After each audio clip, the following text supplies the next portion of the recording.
Hey everyone, Mah-Dry-Bread here. Pokemon Red with only Dratini was a solid solo Pokemon run. Let's follow that up with a fun one. Today's the day that we figure out, would I be able to beat Pokemon Fire Red with a team of only one Castform? You guys probably remember this from my Emerald run with Castform. It's a normal type Pokemon with super even stats, and it changes to Water, Fire, or Ice type depending on the weather. In terms of level it moves, we don't learn much, but our offense is mostly centered around Weather Ball. It's a move that changes its type to the weather and powers up in the process. By team, we actually learned quite a few cool moves to help us round out our moveset, so it's not just cool weather shenanigans. This should be fun. Like always, I'm writing the script as I go through with the challenge, so this part is being written before I've started. Everyone comment down below and guess if I can win or not. I'm sure I can win. I think this run is mostly going to be a fun one. Let's explain the rules. In combat, I can only use Castform. I'll need other Pokemon to use HMs, but I won't be allowed to use any of those Pokemon in battle. No glitches or exploits, no items in battle, only Pokeballs, held items, and items outside of combat are allowed. Also, if you enjoyed the video, be sure to like, subscribe, and ring the bell for more. Let's do this. So right off the bat, I use the Universal Pokemon Randomizer to replace Charmander with Castform so that we can do the whole run with it. I name him Mallow, same as in the previous Castform run. It's a Super Mario RPG reference, I'd figure I'd say this time. M&J TV did a react video of my last Castform run, and they didn't know the reference either, so I thought I may as well just say it. Oh, and our nature is quiet, so more special attack and less speed. Less speed is kind of lame, but considering we're not that slow in the first place, and we're prone to being over-leveled since it's a single Pokemon run, it's not that bad. So things start like usual, fighting through the forest. Honestly, not all that bad. We're normal type, so we get the same type attack bonus on Tackle, and we only need to get to level 10 before we learn a few decent moves. We get a water move at level 10, so Brock should actually be easy for once. Naturally, once we got to him, we totally mopped the floor with him thanks to having Water Gun. How nice is it to finally have a Fire Red run where I don't need to be some crazy level to beat Brock? Despite having decent moves for this early on, I still went ahead and fought every trainer I could. We need to get to level 30 as fast as possible since that's when we become a real powerhouse. Till then though, we're just stuck with 40 power moves. Once we hit level 20, I have a chance to learn all the weather moves. The only one I take is Rain Dance, replacing Water Gun. In the short term, this doesn't really help us, but at level 30 when we get Weather Ball, this'll pay off big.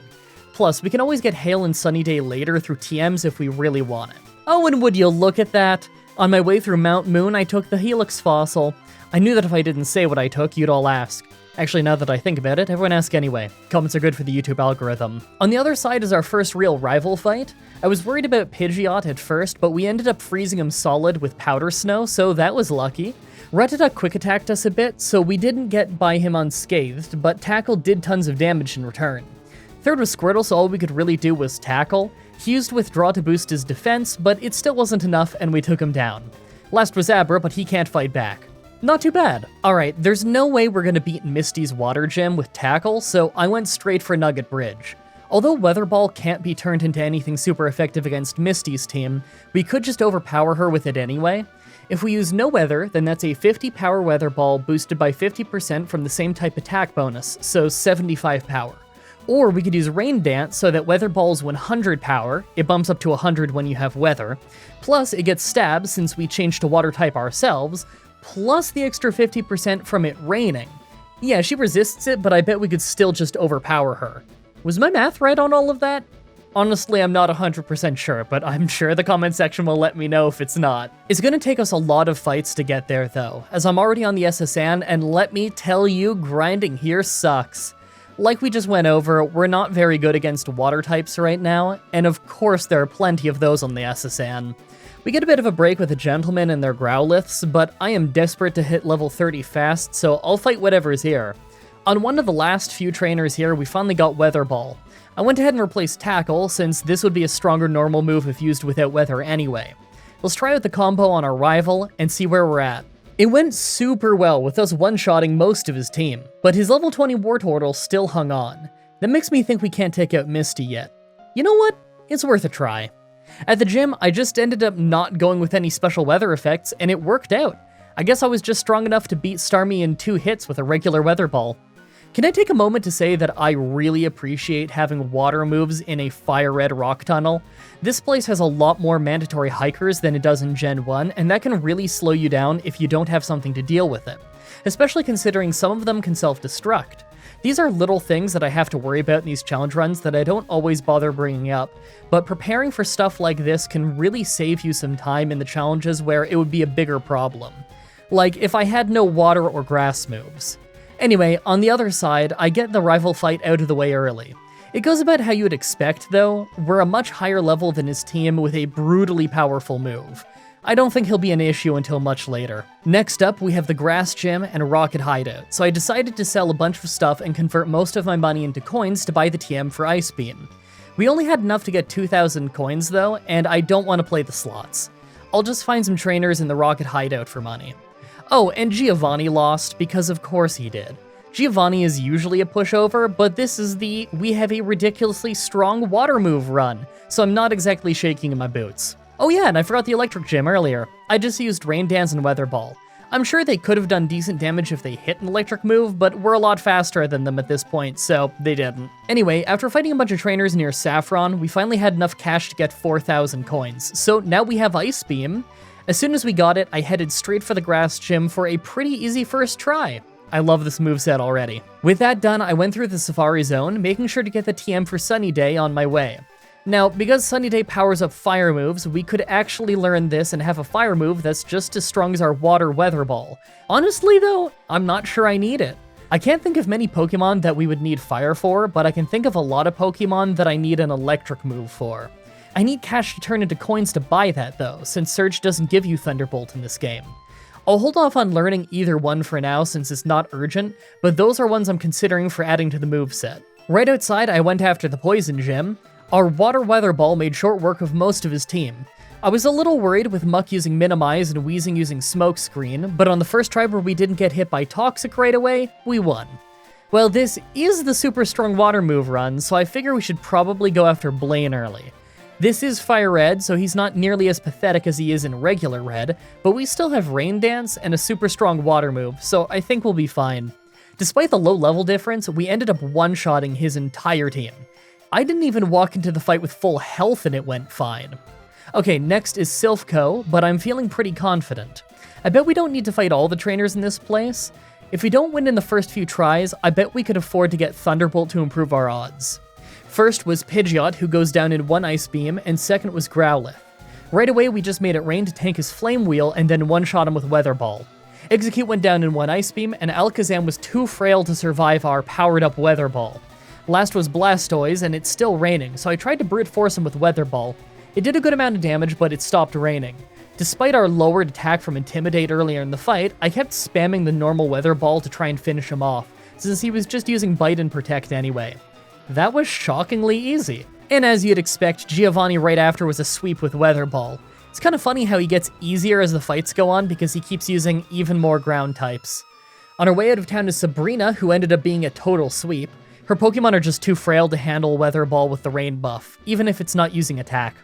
Last for the gyms was Giovanni, but of course he was a breeze, so let's just go right on to the second from last rival fight. This time, Pidgeot wasn't a one-shot with Ice Beam, but all he hit us with was Feather Dance, and we probably aren't going to need our attack very much, so it wasn't too bad. Rhyhorn was a one-shot with Ice Beam, and naturally as Growlithe came out, we made it rain and took him out fast, but not before losing a stage of defense, plus some attack due to his Intimidate. Execute was a one-shot with Ice Beam, and Alakazam only used Disable before going down to a critical Weather Ball. Last was Blastoise, so I tried to brute force him like last time. We had taken a lot of attack debuffs in the fight though, so I quickly made it rain and brute forced him with the Water Weather Ball instead. It still went pretty well though. Now I want to go get the TM for Thunderbolt since it would make Lorelei go from doubtful to at least possible, but we actually don't have enough money. It's another thing that we have to convert money into coins for, so I actually ended up having to fight a bunch of extra trainers to get cash instead of levels. That doesn't happen very often.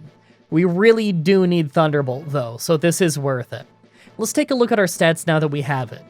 Honestly, not bad. I'm starting to think that we'll have an alright time at the Elite Four, although Lorelei is probably still going to be a pain. Make your final guesses on if we can win this or not. Let's do this. First is Ice Trainer Lorelei. Dugong is first, and right away we get a lucky crit for a one-shot with Thunderbolt. On runs where we don't crit Thunderbolt, we usually just lose. Thunderbolt also one-shots Cloyster, although we didn't need a crit for that one. Slowbro easily survives the first shot and used Amnesia to get tankier, but the second Thunderbolt was still strong enough to get the knockout. Last was Lapras, and we deal less than half her health and damage with Thunderbolt before taking a good chunk ourselves from Surf. On the second round, we dropped her to red health and she confused us, just for her to eat a berry. That's fine, it gets her out of Hyper Potion range. We hit ourselves in confusion once, but in the end, we still got the knockout on the follow-up. Last was Jinx, and we almost went down to an Ice Punch before two-shotting her with a normal Weather Ball. It took about 8 good tries, but we finally squeaked by with a victory. Second is Fighting Trainer Bruno. We ran into issues pretty much right away with this fight though. After taking down Onix just fine, I found that even with Rain Dance, we can't one-shot Hitmonlee and Hitmonchan.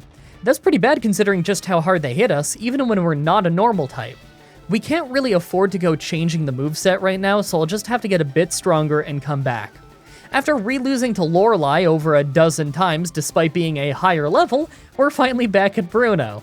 Onix was a one-shot with Ice Beam, and second was Hitmonchan. Since we don't want to stay a normal type, I Rain Danced, and his Rock Tomb missed us. Weather Ball took him down to a sliver just for him to miss Rock Tomb again. He used a full restore, but our follow-up took him down just fine, although he did waste a lot of our rain time.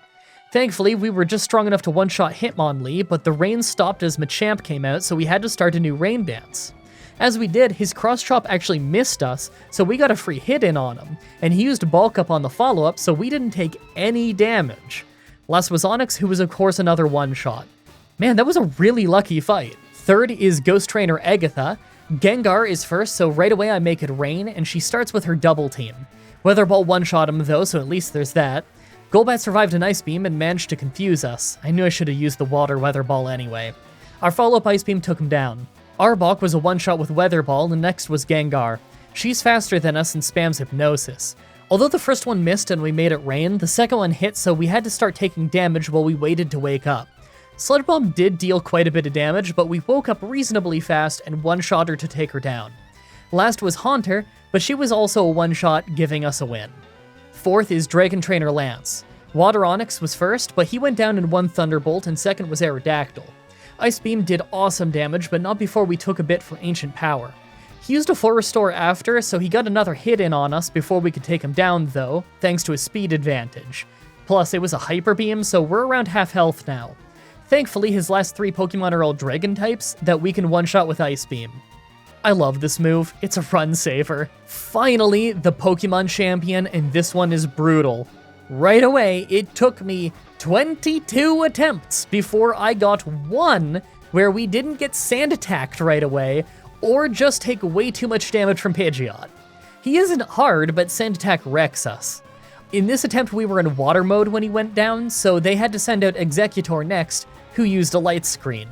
That's bad, because right after we took it down is Alakazam, who came out and used Reflect, so nothing we could do much damage. I made it rain and just went for our strongest attack. We took some heavy damage and he let off a Future Sight, but he did go down.